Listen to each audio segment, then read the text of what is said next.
Kinontra naman ng palasyo ang pahayag ni Senator Serge Osmeña sa pagiging awful manager umano ng Pangulo. Pero nilinaw naman ng Malacanang na nirerespeto nila ang opinyon ng senador. Para sa detalye, balitaan mo kami, Rocky Ignacio.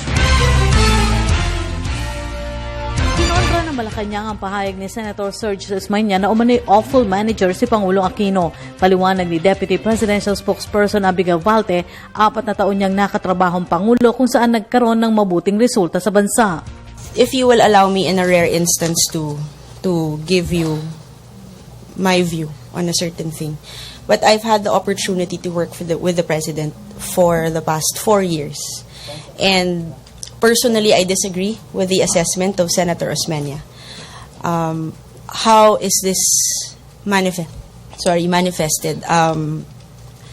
You see that someone who is allegedly an awful manager could not have delivered results in the past close to 4 years that he's been in office. Gate pa ng palasyo, sa ilalim ng Aquino administration ang tumaas ang kumpiyansa ng international business community sa ekonomiya ng Pilipinas, kasabay ng pagtamo sa dating mailap na investment grade status mula sa international credit rating agencies.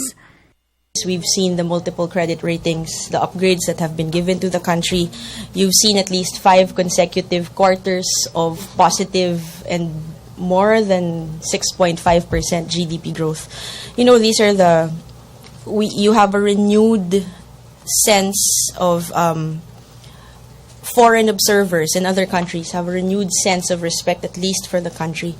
I don't suppose those are things that will come from a president who is an awful manager. Nag-ugat ang pahayag ng senador sa umano'y kabiguan ni Energy Secretary Jericho Petilla na tugunan ang problema ng supply ng kuryente sa Mindanao. Hindi naman lingid sa palasyo ang kakayahan ni Osmeña sa usapin ng energy sector, kaya nirerespeto nila ang opinyon ng senador. Magkagayman, tiwalang Malacanang na hindi ito magiging dahilan para masira ang relasyon ng palasyo.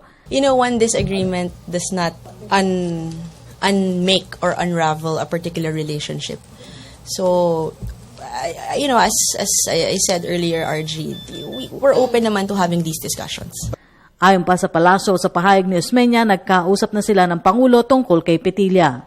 You know, we've always had a good relationship with Senator Osmeña, and you know, down the road, whether he is an ally, is something that you may have disagreements from time to time, even with your allies, and hopefully, you know, we do respect his opinion highly, especially his.